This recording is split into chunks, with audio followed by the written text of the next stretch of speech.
Lockhart Radio. Harry Houdini was a Hungarian-American escape artist, illusionist, and stunt performer known for his sensational escape acts. His 1904 challenge with the Daily Mirror special Handcuffed and several Hollywood films are among his well-known acts. Born in Budapest, he arrived in the United States with his family in 1878. He took on various jobs as a child, including performing as a trapeze artist. Houdini began his magic career in 1891 without initial success, but his fortunes changed after meeting manager Martin Beck, who advised him to focus on the escape acts. Houdini's parents were Rabbi Meir Samuel Weiss and Cecilia Steiner. After immigrating to the United States, the Weiss family changed their name to the German spelling Weiss, W-E-I-S-S. They lived in Appleton, Wisconsin, and then, after financial struggles, moved to New York City. Houdini's public debut as Eric, the Prince of the Air, at 9 years old, was the first time he was seen as a magician. He was also a champion cross-country runner in his youth. As a magician, Houdini adopted the stage name Harry Houdini after the French magician Robert Houdin and possibly American magician Harry Keller. His brother Theodore Hardin also pursued a career in escape acts. Houdini became famous during the European tours, challenging police to contain him and successfully suing those who claimed that his acts were fake. He married Wilhelmina Beatrice Bess-Rahner, who became his stage assistant. Houdini took on various roles beyond escapology. He acted in movies and briefly ran his own film production company. He wrote books refuting spiritualism and fraudulent mediums. He also served as the president of the Society of American Magicians, devoted to maintaining professional standards and debunking frauds in the magician community. Houdini's notable escape acts included the Daily Mirror Handcuff Challenge and the Milk Can Escape, as well as the Chinese water torture cell and the suspended straitjacket escape.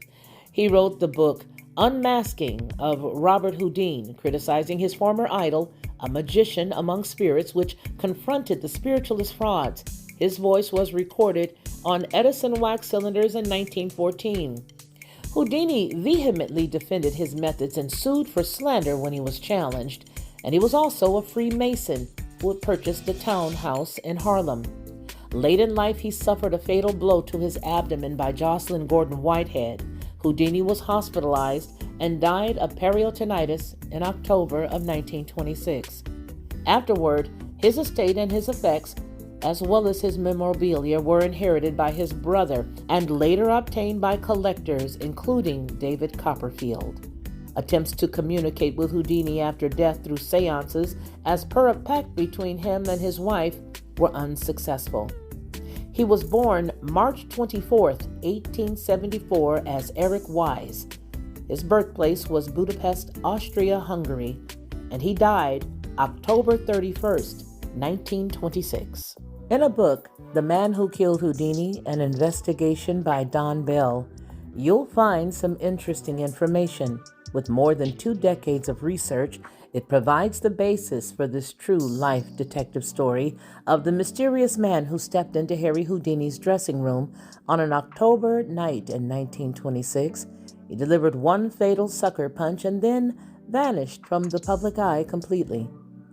9 days after the incident, Houdini was dead, the victim of a ruptured appendix, and his killer, a Montreal student named J. Gordon Whitehead, was nowhere to be found.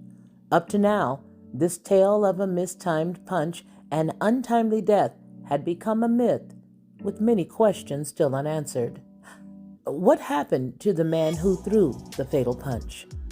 Who were the 2 witnesses, and how much did they know?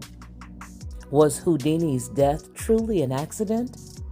With this book, down below in the description, you'll find interviews, affidavits, eyewitness reports of the night, and the only known photograph of Whitehead ever published, all shed light, new light, on an enduring mystery. Written with flair and wit, this tale of true crime gradually builds a riveting profile of the life of this intriguing but unknown historical figure, finding and then following Houdini's killer. For Headlines with a Voice, this has been the Lockhart Perspective's Moment in Time.